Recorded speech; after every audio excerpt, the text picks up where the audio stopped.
rujukannya. Kadang-kadang kalau tidak ada rujukannya nanti pelaku kemana-mana, sehingga nanti kadang-kadang tidak sesuai dengan kejadian yang ada di dalam peristiwa Isra dan Mi'raj.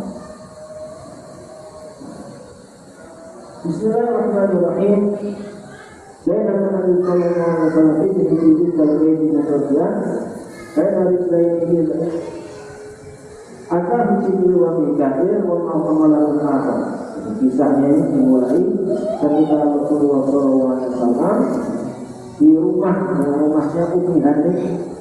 Hani ini bibinya Rasulullah SAW. Karena di situ Rasulullah bersama dengan Sayyidina Hamzah tidur di rumahnya bibinya, itu Ummu Hani. Ketika itu kemudian malaikat Jibril dan Mikail itu datang masuk lewat loteng. Kemudian Rasulullah itu diangkat dibawa menuju ke Masjidil Haram, yaitu di Mekah. Setelah di sana kemudian Rasulullah SAW dibedah dadanya. Setelah dibedah dadanya diambil hatinya, kemudian dicuci dengan air Zam-Zam. Setelah dicuci dengan air Zam-Zam, kemudian hati Rasulullah itu oleh malaikat dipenuhi dengan ilman wa yaqinan wa islaman. Dipenuhi dengan sifat lapang dada, dipenuhi dengan ilmu, keyakinan dan keislaman. Setelah itu hati Rasulullah dimasukkan lagi kembali kepada dada beliau dan kemudian diusap oleh malaikat Jibril. Akhirnya sama sekali tidak ada bekas apa-apa. Ini operasi yang dilakukan oleh malaikat. Kalau orang yang dioperasi mesti jerit-jerit, tapi kalau Rasulullah namanya operasi langsung malaikat Jibril. Setelah itu dijadikanlah hewan yang namanya buruk. Buruk ini tunggangannya para nabi-nabi, termasuk Nabi Ibrahim.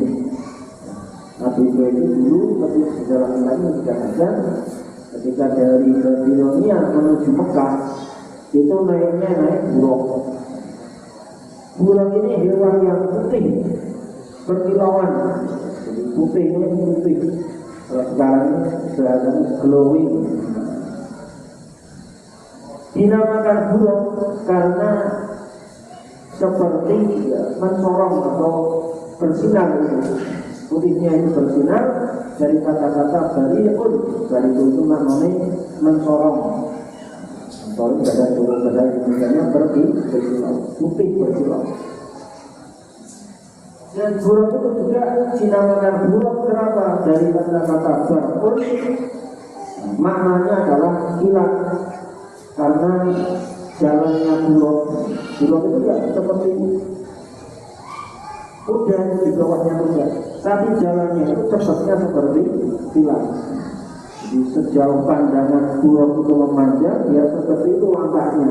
Jadi langsung blok luar biasa.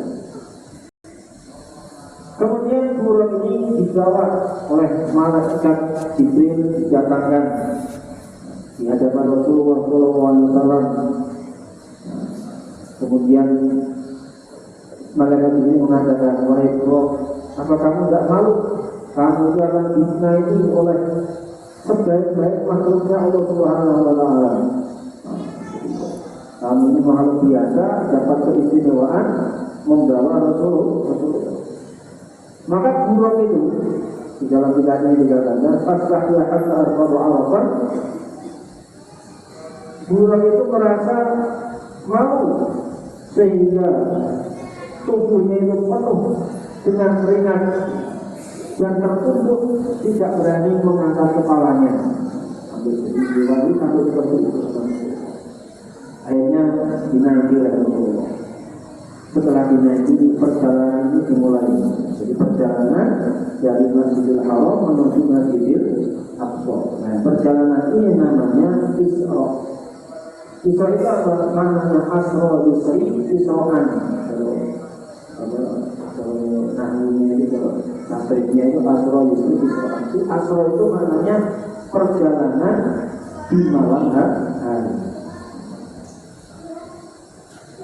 Kemudian sampai suatu tempat, maka malaikat Jibril mengatakan, wahai Rasulullah, turun di sini. Hanya Rasulullah turun. Setelah Rasulullah turun, disuruh sholat 2 rakaat. Setelah melakukan 2 rakaat, kemudian malaikat Jibril bertanya, wahai Rasulullah, kamu tahu tidak di mana kita sekarang ini? Maka Rasulullah mengatakan, lah, saya tidak tahu. Malaikat Jibril mengatakan, kita ini sekarang di Madinah, yaitu tempat yang nanti kamu akan hijrah.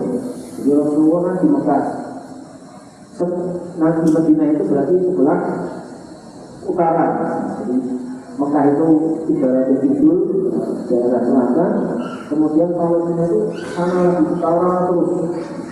Ini perjalanan itu dari selatan menuju utara. Sebelum Palestina itu di situ ada daerah namanya Madinah. Maka Rasulullah sebelum hijrah ke Madinah itu sudah diperlihatkan oleh malaikat Jibril, ini loh tanah yang nanti akan kamu jadikan tempat hidup.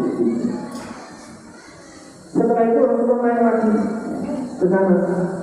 Sampai di suatu tempat, maka malaikat Jibril mengatakan, turun ke Rasulullah. Ayo Rasulullah turun. Begitu turun Rasulullah sholat. Setelah sholat, Rasulullah bertanya, malaikat Jibril, kita di mana ini? Maka malaikat Jibril mengatakan, ini adalah Tursana, yaitu gunung Tursina, gunung yang ada di sana, perbatasan dengan Palestina. Terus jalan lagi. Setelah itu malaikat Jibril mengatakan, turun Rasulullah. Rasulullah turun sholat 2 rakaat. Setelah itu malaikat Jibril bertanya, kamu tahu tidak di mana kita ini? Rasulullah tidak tahu.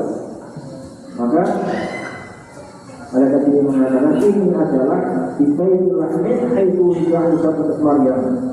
Ini adalah Bethlehem, Baitul Lahim. Kenapa dinamakan Baitul Lahim? Karena di situ tempat yang penuh dengan daging, maka dinamakan Baitul Lahim. Kalau bahasa sekarang Bethlehem. Bethlehem ini tempat dilahirkannya Nabi Isa. Jadi ini tempat-tempat sejarah ini sudah dilewati oleh Rasulullah ketika beliau di Isra. Kemudian terus perjalanan itu diteruskan. Ketika diteruskan, ada orang yang memanggil dari sebelah kanan, memanggil,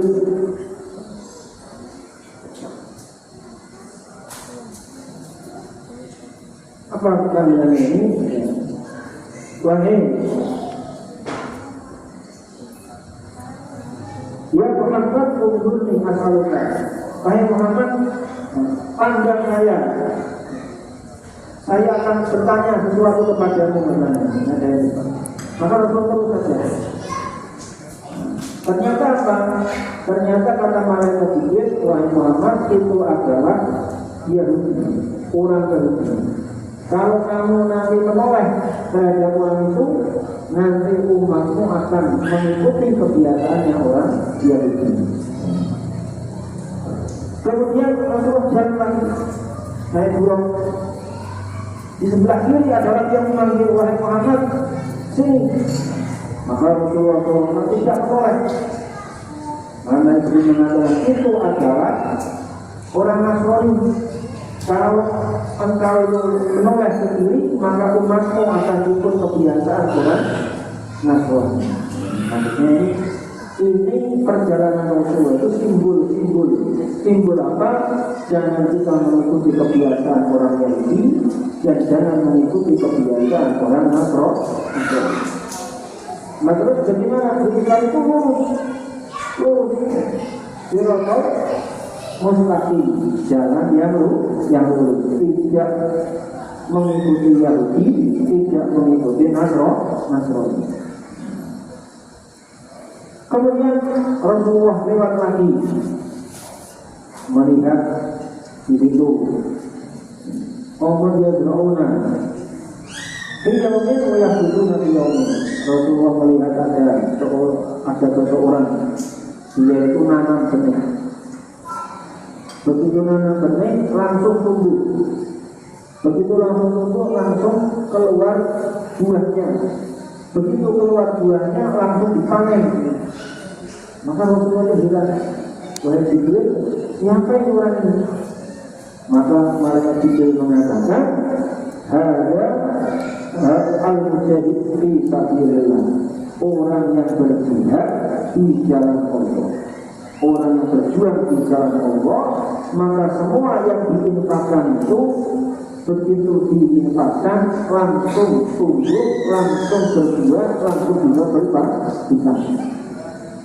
Termasuk orang-orang yang berinfak di jalan Allah. Jadi orang berinfak di jalan Allah itu langsung di langit itu sudah ada catatannya.